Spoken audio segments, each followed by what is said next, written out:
Hello जी घोड़ियां की सफाई होती पई। उस्ताद आया है स्पेशल उस्ताद है। मैंने बिच लगी नहीं गया बंदे ढेक ढेक किन्ने तो बात उस्ताद तक पहुँच मैंने इस वजह तो खरखरा बुश करेंदे पे घोड़ियों को मुकम्मल तौर पर जल्द साफ थी वैसी 5 मिनट बाद थोड़ी बात वीडियो बना के दिखासूँ इंशाल्लाह चमका देसूँ। राती दे कोल फरिश्ते ही आया दे चेक करो दियाँ सगियां बना गई ने फरिश्तियाँ दियाँ सगियां बना गई वाह। हेलो जी हूँ सफाई शाई करके बारू राउंड मरा देते से मल गई पिछवाई है कनक के बिच भाईजी कुद्दी आ गई है। चल चल हूँ अंदर चल कर काम चेक करो एक तो कुत्ते घमकार खा दे दिन काश छुड़ावे ने कर बस बस बस बस बस बस बस बस बस नहीं बस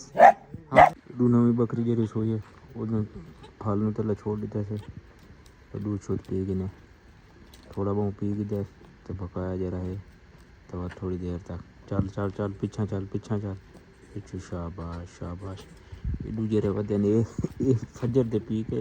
आज़ाद थे खड़े हूँ आदन उडू ही सन पिलाओ उडू होने तो नहीं मिलता। घोड़ियाँ तो अज मसाला रिपीट कर दिता से चेक करो वो खुरलियाँ इन्होंने साफ करके हाँ कोई मसाला पा के इस तो बाद 1 घंटा डेढ़ रहे थे साफ रह और चेक कर तितर बोलता पेज खैर हो तितरा ने अज पानी शानी पाने से उन्हें थोड़ी देर तक पैसों पहले इन्हों को मसाला खा गए न करे आराम कर खा गिनो तो घंटा पूरा थोड़ा रेस्ट खुरलियाँ साफ हैं मसाला खा के आराम करो देखा बहुत पता लग से मसाले दे रिजल्ट ये ले लो आ गया जरे जिलात बनी आई हूँ इसमें थोड़ा जिया वखरा की पे रेड़े ते घास आपी घास आई खादा रहा तो छुट्टा वह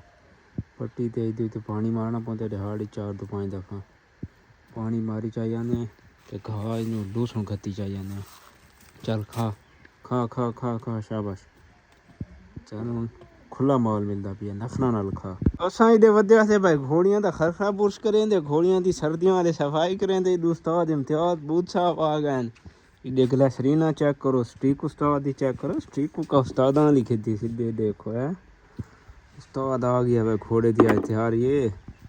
आज लगता है उस्ताद को लंबे राउंड ते वनो एक उस्ताद चढ़ी कर दरिया ते गया वल्ला तो ठंडी हवा लगी सिर रुकदा है आज देखो उस्ताद कि वैसे हो दरिया ते तो नहीं वनो आज अच्छा चलो भाई चक्री लाओ उस्ताद चक्री लाओ मंडे बकरियां वाली ब्रीड आ गई अपना भूं खावन ते लगे पैन हाँ उत्ते सवार थी आओ चना का टाइम थी गया ना कोई चने पहने तो हूँ सवार थे खाने हौसला रखो हाले पूरा घंटा 1.5 पिए चने खावनी चो आने तले लाए वन आराम नाल भूं खाओ इडू सादा हिक्का जदा मीमा आ गया एक थान दूध पीती खड़ा है एक रांदा पिए तुझे पी गए वहाँ सर्दी आता है ढाकड़े अंदर स्वाद दिता आ गया अपने पुराने रूप ही सरकारी मुहिम का आगाज़ कर दिता है तूत पहले घिना खड्डा लैंदा पिए तूत ला के तो गमला शमला दे के पानी लैने मिट्टी बेहतरीन है अल्लाह के हुक्म नाल उम्मीद तो अरे भाई गड़म ठीक लग वैसे मौसम भी ठीक है बिल्कुल शुरू का मौसम इं ना रहे उस्ताद जी ताज़ा मौसम ये पिछले साल आया उसमें साल ठीक ही है ना इसमें साल थी 3 तरीक इसे 30 तरीक को सीधी तरीक को जनवरी तरीक को फरवरी तरीक को साल थी वैसे तू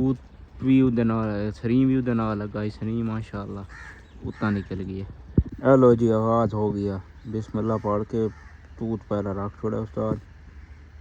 खड़ा ही थी गया अल्लाह दिहाड़े तक ठंडी का उसमें फोट काटा सी महीने बाद छां ते बासूँ जल्द सही बारिशां लग वैसे